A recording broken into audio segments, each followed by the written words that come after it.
Di tengah perang yang masih berkecamuk, Presiden Ukraina Volodymyr Zelensky melakukan perombakan kabinet besar-besaran. Apakah ini tanda ada keretakan di tubuh Kiev?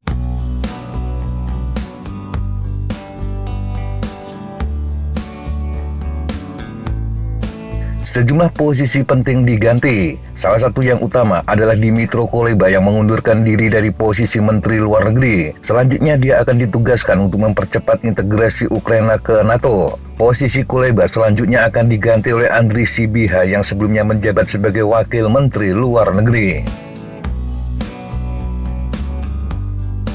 Penggantian Kuleba adalah bagian dari perombakan terbesar pemerintah Ukraina sejak dimulainya invasi Rusia pada Februari 2022. Perombakan ini juga terjadi pada saat yang menegangkan bagi Ukraina. Mereka tengah berjuang menghentikan kemajuan Rusia di timur sambil melancarkan serangan di wilayah Kursk, Rusia. Zelensky mengatakan dia ingin pemerintah menjadi lebih aktif dalam berurusan dengan sekutu dan investor, selain tentu saja membantu pasukan di garis depan. Tetapi langkah Zelensky tidak urung memicu reaksi keras dari oposisi. Mereka menuduh Zelensky semakin banyak menempatkan sekelompok sekutu dekat dan loyalis di jabatan pemerintah. Hal ini dinilai sebagai upaya untuk mengkonsolidasikan kekuasaan di sekitar kantornya. Seperti diketahui, Partai Zelensky memenangkan mayoritas pemilu tahun 2019.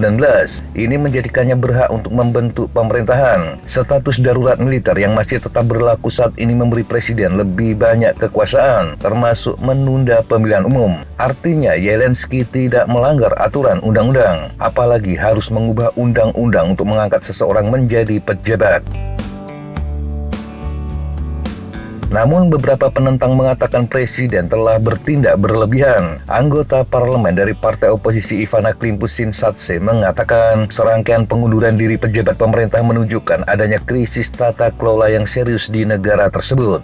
Dia juga mengatakan semua tindakan otoritas saat ini menunjukkan sentralisasi kekuasaan yang sistematis oleh presiden dan kantornya.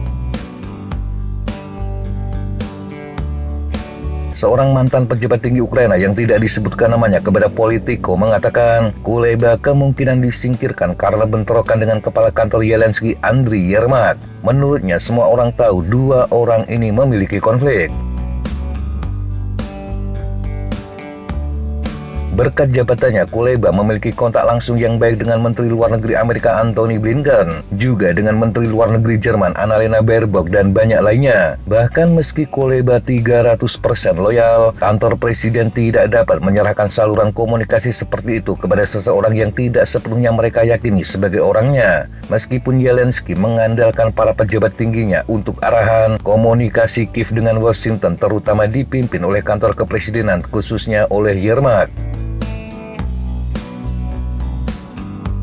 Beberapa pejabat pemerintah Ukraina yang dekat dengan Zelensky dan para analis menepis kritik tersebut. Mereka mendesak pihak oposisi untuk tidak mendramatisir langkah-langkah yang telah direncanakan sejak lama. Langkah yang bertujuan untuk memperkuat pemerintahan masa perang yang sudah kelelahan. Para pejabat dan penasihat Zelensky juga mengatakan meskipun populer, Kuleba tidak banyak berbuat dalam setahun terakhir, terutama untuk memajukan hubungan Kiev dengan Washington.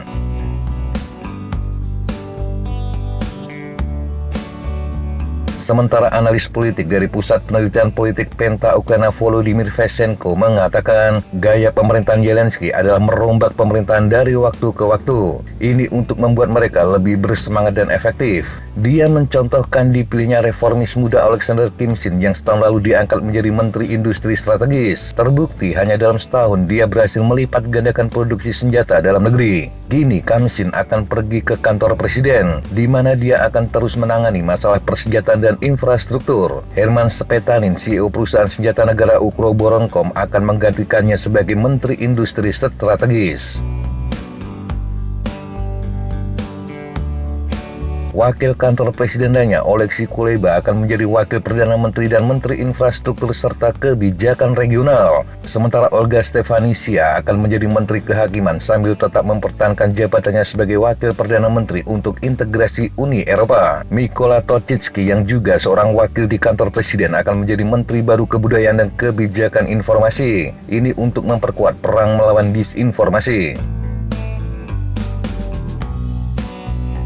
Untuk saat ini, Sekutu Barat belum secara terbuka menyuarakan kritik terhadap Zelensky dan pemerintahan di Kiev. Meskipun ada beberapa kekhawatiran atas kesan bahwa Presiden mengisi pemerintahnya dengan orang-orang yang loyal. Di Amerika, pejabat pemerintah bersikap hati-hati untuk mengomentari perombakan tersebut. Seorang pejabat senior Gedung Putih mengatakan mungkin ada alasan untuk khawatir.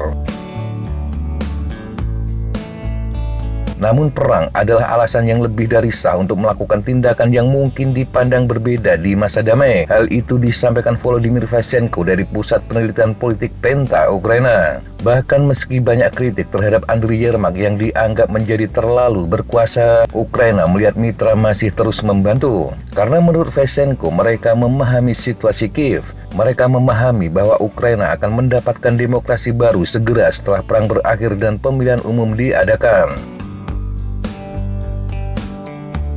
Terlepas dari semua spekulasi, Zelensky terbukti mampu membawa Ukraina melewati masa sulit dan terhindar dari kehancuran akibat serangan Rusia. Dia bisa dengan cepat mengkonsolidasikan semua elemen dalam negeri ketika perang pecah. Dia juga terbukti mampu menggalang dukungan internasional yang luas. Jelas ini tugas yang tidak mudah. Meski kadang dia diolok-olok sebagai pelawak oleh sebagian orang yang bahkan jadi ketua RT saja belum pernah, apalagi menjadi pelawak.